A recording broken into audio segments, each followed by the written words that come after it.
ಸಿದ್ದರಾಮಯ್ಯಗೆ ತೊಂದರೆ ಆದ್ರೆ ಕಾಂಗ್ರೆಸ್ಗೆ ಹೊಡೆತ. ಕಾಂಗ್ರೆಸ್ ಹೈಕಮಾಂಡ್ ಕುರುಬ ಸಮುದಾಯ ಎಚ್ಚರಿಕೆಯನ್ನ ಕೊಟ್ಟಿದೆ.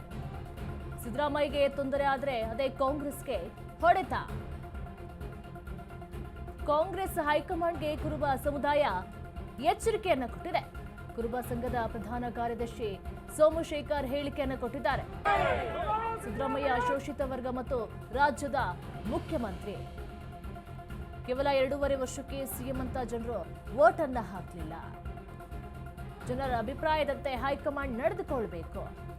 ಹೈಕಮಾಂಡ್ಗೆ ಸಿಎಂ ಆಗಿ ಸಿದ್ದರಾಮಯ್ಯ ಮುಂದುವರಿಬೇಕು. ಹೈಕಮಾಂಡ್ಗೆ ಪತ್ರ ಬರಿತೇವೆ ಅಂತ ಹೇಳಿ ಕುರುಬ ಸಮುದಾಯದವರು ಹೇಳಿದ್ದಾರೆ. ಹೈಕಮಾಂಡ್ಗೆ ಪತ್ರವನ್ನ ಬರಿತೀವಿ ಅಂತ ಹೇಳಿ ಒಂದ್ ಕಡೆ ಕುರುಬ ಸಮುದಾಯದವರು ಕೂಡ ಒತ್ತಾಯವನ್ನ ಮಾಡ್ತಾ ಇದ್ದಾರೆ. ಕುರುಬ ಸಮುದಾಯದವರೆಲ್ಲರೂ ಕೂಡ ಸಿಎಂ ಸಿದ್ದರಾಮಯ್ಯನ ಪರವಾಗಿ ಇದ್ದಾರೆ. ಕಾಂಗ್ರೆಸ್ ಹೈಕಮಾಂಡ್ಗೆ ಕುರುಬ ಸಮುದಾಯ ಎಚ್ಚರಿಕೆಯನ್ನ ಕೊಟ್ಟಿದೆ. ಕುರುಬ ಸಂಘದ ಪ್ರಧಾನ ಕಾರ್ಯದರ್ಶಿ ಸೋಮಶೇಖರ್ ಹೇಳಿಕೆಯನ್ನ ಕೊಟ್ಟಿದ್ದಾರೆ. ಸಿದ್ದರಾಮಯ್ಯ ಶೋಷಿತ ವರ್ಗ ಮತ್ತು ರಾಜ್ಯದ ಮುಖ್ಯಮಂತ್ರಿ ಅವರು ಪರವಾಗಿ ನಿಂತಿದ್ದಾರೆ. ಈಗ ಕೇವಲ 2.5 ವರ್ಷಕ್ಕೆ ಸಿಎಂ ಅಂತ ಜನರು ವೋಟ್ ಅನ್ನ ಹಾಕಲಿಲ್ಲ ಎನ್ನುವಂತ ಹೇಳಿಕೆಯನ್ನು ಕೂಡ ಕೊಟ್ಟಿದ್ದಾರೆ. ಒಂದು ಕಡೆ ಸಿಎಂ ಸಿದ್ದರಾಮಯ್ಯನ ಪರವಾಗಿಯೂ ಕೂಡ ಕುರುಬ ಸಮುದಾಯದಿಂದ ಹೇಳಿಕೆ ಕೂಡ ಒಂದು ಕಡೆ ಅವರ ಪರವಾಗಿ ಕೂಡ ನಿಂತಿದ್ದಾರೆ. ಇಲ್ಲ, ಸಿಎಂ ಸಿದ್ದರಾಮಯ್ಯವರೇ ಮುಂದುವರಿಬೇಕು ಅನ್ನುವಂತ ಹೇಳಿಕೆಯನ್ನು ಕೂಡ ಕೊಡ್ತಾ ಇದ್ದಾರೆ.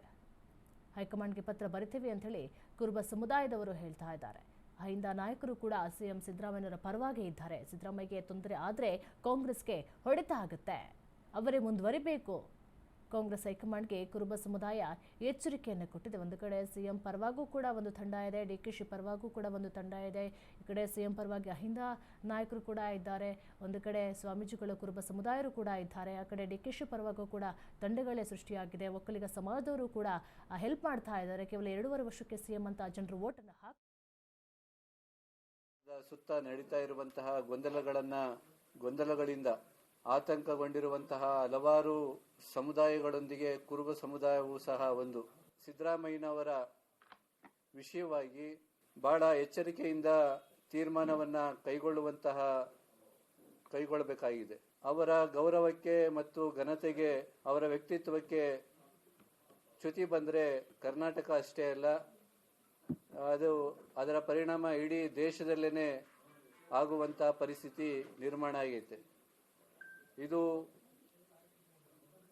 ಕುರುಬರ ವಿಷಯ ಅಷ್ಟೇ ಅಲ್ಲ, ಇಡೀ ರಾಜ್ಯದ ಮತ್ತು ದೇಶದ ದುರ್ಬಲರ ಅಹಿಂದ ವರ್ಗದ ಸಮುದಾಯವಾಗಿ ಇವತ್ತು ಮಾನ್ಯ ಸಿದ್ದರಾಮಯ್ಯನವರು ಗುರುತಿಸಿಕೊಂಡಿರ್ತಕ್ಕಂಥದ್ದು ಮತ್ತು ಹಲವಾರು ಯೋಜನೆಗಳನ್ನು ಜನಪರವಾಗಿ ಕೈಗೊಳ್ತಾ ಇರತಕ್ಕಂಥದ್ದು.